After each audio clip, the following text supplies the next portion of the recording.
we're here to talk all things Legends of Tomorrow. A little show no one knows about. So, without further ado, I'd like to bring to the stage, as we know them, Sarah Lance and Ava Sharp, Katie Lotz, and Jess McClellan.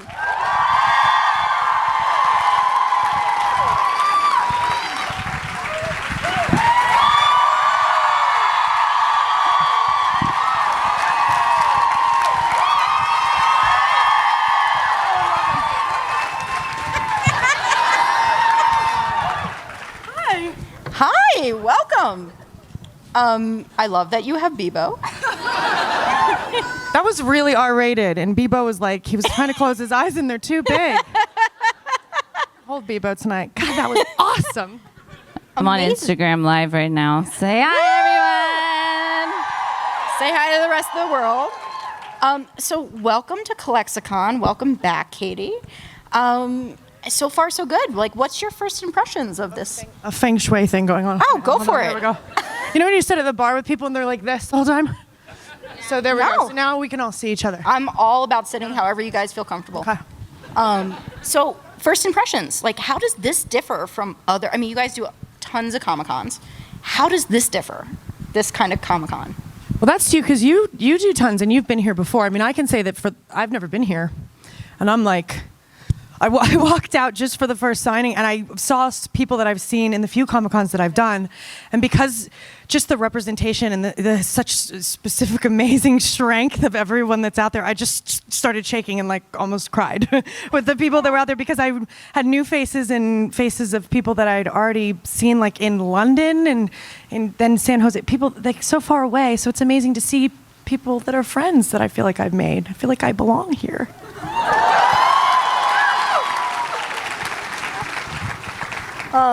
So for the record, Katie, I am super impressed that when we last talked was literally a couple days before the season 3 finale, and you and Maisie held the secret in about Bebo, about the Bebo bomb, let's just put it that way, which was mind-blowing and set the bar so freaking high, and then yet you go into season 4 and we have man-eating unicorns. What has been, like, did you know where you guys were going in season 4? And like, what's been the coolest like surprise that they've thrown on you? I mean, I've just been really impressed with our writers that, especially like after season 3, you're like, how do you top that? And I mean, that's pretty damn hard to top literally a kung fu fighting 100-foot Bebo. Yeah, but this season I think has been our best yet. It's so much fun. We have so much fun. Like, every time we get the scripts, we're always like, what is happening? We're like, what? They're like, yeah, this one you become singing puppets. It's like you turn into a puppet. We're like, okay. Did you get to keep the puppets is the question. No, though maybe they'll let us like at the end, because they might have another guest star I feel spot like if or they something. turn you into a puppet, you get to keep it. The weird thing is the puppets are in like a box on the Wave Rider. So they like in the middle of, I actually have a good video that's spoilers coming for, because I shadowed the episode that's coming. I shadowed the director, so I wasn't in it, but I was behind the scenes. So we kept finding the puppets in this box everywhere. And I bring it out often and make out with yours. I don't know about... Like I don't want you to have it actually, because it's like my other you. You can have it. You can take yes. Me and Bebo and. Have you had a favorite episode this season so far? I mean, besides the puppets, which was classic. I have a few of my own, but I'd love to know from you guys. I think the one that's coming up is going to be a pretty cool one. But I also loved the one that just. Aired 2 times ago when we got to dance. The tango? Yeah. Can we talk about that? Did you guys have to go through training? I actually had that later on as a question. Did you guys have to go through training for? We did have a choreographer that came in to teach us, and so we had a rehearsal, and we were fighting a lot because who gets to lead? Who gets to lead? And I was like, I'm taller than you. Okay, did you guys look at my phone? Because that was my next question. And Jess is kind of a control freak. at some point in the rehearsal, I was like, bitch needs to step back. Because she would be like, you have the timing wrong. It's supposed to be your left foot back. You did, and it was.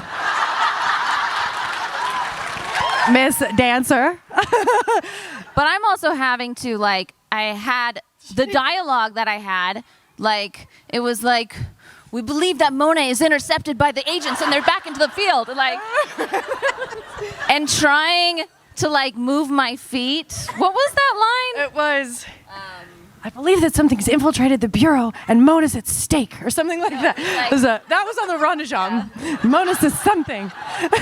I believe there's something happening in the bureau, and you kept saying that word wrong. Mona's something. It was hard. That's the second time she's called me a bitch on this stage, I think. I wasn't here to defend myself the last time. Bitch, what?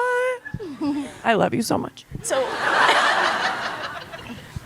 what I love most is that every episode is just a completely different adventure. And speaking of the tango, like, is there anything yet they've thrown your way that, like, you're like, oh, hells no, like, or you're just like, bring it on? There was an episode, the finale one, this Bebo one from the other season. I don't remember if you remember there was the first time we tried to do it, and it creates this really gross, ugly creature. Yeah. So originally that was supposed to, like, spew out goo all over us. And it was snowing outside and freezing, and we were all like, no. And then while we were lining up, like, just getting in the right camera positions, it, like, somehow malfunctioned and all over me. Yeah. That's disgusting. It was so gross. You should have seen that thing in real life. It was just disgusting.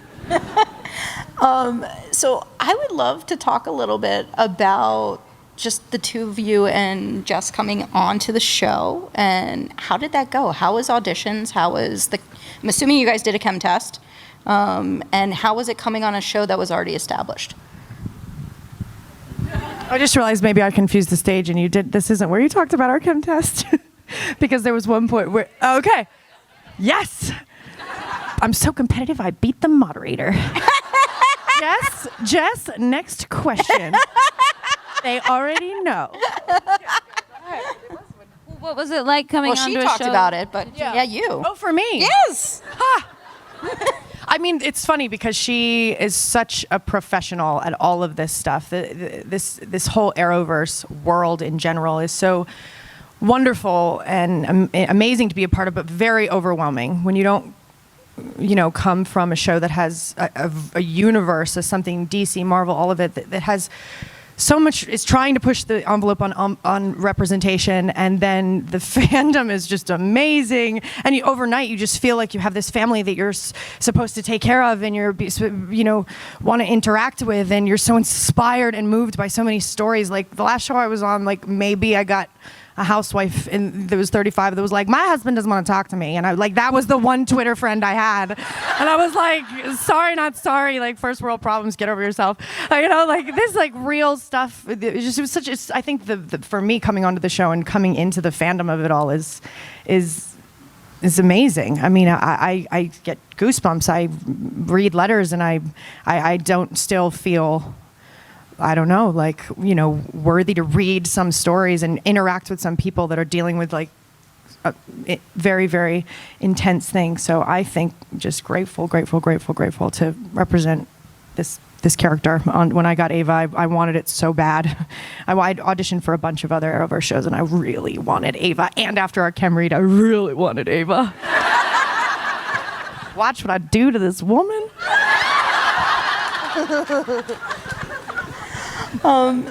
It's awesome.